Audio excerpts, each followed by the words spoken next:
Pour tout le monde. Aujourd'hui, on va parler des émotions. On entend vraiment beaucoup de choses sur les émotions dans notre monde. On entend étiqueter beaucoup de personnes comme étant emotional, émotionnelles, alors que d'autres se vantent de ne pas vraiment être émotionnelles, comme pour dire qu'elles se situent au-dessus de ça. Et vu la couverture médiatique plutôt négative que subissent les émotions, on ne peut pas vraiment leur en vouloir.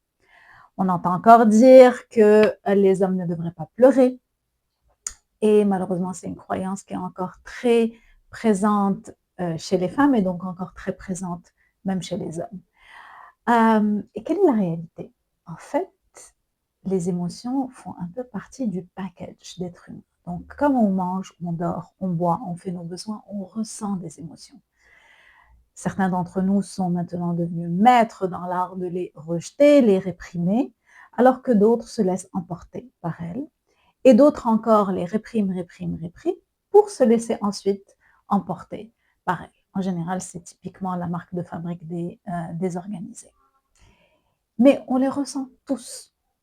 Et à en juger par l'état actuel du monde, euh, on n'est pas vraiment très nombreux à savoir quoi en faire et à bien les comprendre, n'est-ce pas?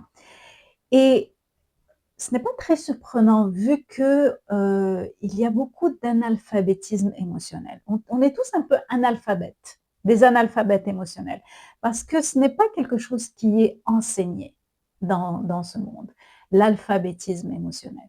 Bien sûr, c'est la nouvelle génération est un peu moins analphabète que les autres, mais il nous reste encore en général du chemin à faire. Typiquement, maintenant, on va voir quelles sont les signatures émotionnelles des différents attachements insécurisants. Et après ça, on va voir un petit peu ce qu'on est supposé faire de ces émotions. Quel est leur rôle? Est-ce qu'elles ont un rôle? Alors, on va commencer par les signatures émotionnelles des attachements insécurisants. Alors, typiquement, l'anxieux aura tendance à se sentir souvent seul, inquiet, anxieux. Le désorganisé sentira des émotions plus fortes, comme de la colère. Il a tendance à se sentir blessé, à se sentir trahi.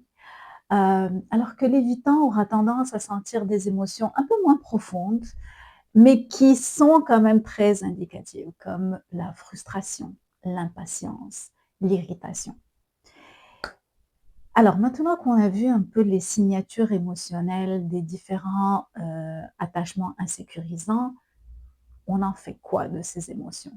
Quel est le rôle? Alors on entend vraiment dans le monde anglophone, on entend parler de l'émotion comme étant seulement une energy in motion, de l'énergie en mouvement et qu'il faut simplement la laisser passer. Et dans le monde francophone, on entend dire qu'il faut accueillir nos émotions et ne pas les juger. Et effectivement, c'est une première étape qui est essentielle, qui est très importante. Accueillir nos émotions. Parce qu'elles sont non seulement les accueillir, mais aussi les comprendre. Essayer de les comprendre, parce qu'elles sont toutes là pour nous indiquer quelque chose. Ou bien une action qu'on devrait entreprendre par rapport à nous ou par rapport aux autres. Donc, si on voit un petit peu plus dans les détails, si l'anxieux, par exemple, se sent souvent seul, même s'il est souvent entouré, eh bien, ce sentiment a tendance à lui dire qu'il devrait essayer de se connecter un peu plus à ses propres émotions, à ses propres besoins et à essayer de les combler lui-même et de ne pas déléguer cette tâche complètement aux autres. Le désorganisé, s'il a tendance à sentir de la colère intense parfois, eh bien, cette colère vient souvent lui dire qu'il devrait apprendre à mettre des limites graduelles et petites, au lieu d'attendre d'être complètement fâché, de poser une grosse limite qui est dictée par la colère et donc en général pas très constructive. D'un autre côté, l'évitant, s'il se sent irrité ou s'il se sent frustré, ce sentiment vient souvent lui dire qu'il a peut-être besoin d'espace, il a peut-être besoin de liberté et il ne l'a pas vraiment exprimé d'une manière constructive et saine et respectueuse autour de lui. Donc bien sûr, je simplifie un petit peu à l'extrême, mais c'est pour vous donner un peu l'idée que les émotions sont toujours là pour nous dire quelque chose. Voilà. Donc les émotions, toutes nos émotions sont légitimes et sont valides. C'est ce qu'on en fait qui va vraiment faire la différence sur notre croissance et sur le bien qu'on fait en fait, pour nous-mêmes et pour les autres. Donc toutes les émotions, même les émotions qu'on juge sévèrement comme la jalousie. Donc si on prend le temps de comprendre la jalousie comme étant une émotion qui vient nous révéler un sentiment d'impuissance qu'on a souvent par rapport à des désirs qu'on a ou des objectifs et qu'on devrait plutôt nous donner des moyens pour atteindre nos objectifs plutôt que d'essayer de rabaisser l'autre pour essayer de mieux se sentir, eh bien, on se fait ainsi du bien à nous-mêmes et on évite de faire du mal à l'autre. Voilà. Donc, qu'est-ce qu'on en fait? Qu'est-ce qu'elles sont? Quel est le rôle des émotions? Eh bien, les émotions sont vraiment là comme des messagers. Elles sont là pour être accueillies d'abord et puis pour essayer de comprendre le message qu'elles cachent.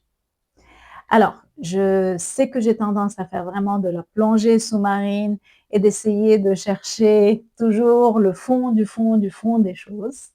Mais si vous deviez retenir une seule chose de la vidéo d'aujourd'hui, c'est que les émotions sont des messagers. Voilà. Toutes les émotions sont valides, toutes les émotions sont légitimes et ce sont des messagers. C'est la seule graine si vous deviez vraiment retenir une seule graine à laisser germer, ce serait celle-ci et laissez-la germer à son propre rythme. Voilà, au plaisir de vous retrouver dans une très prochaine vidéo.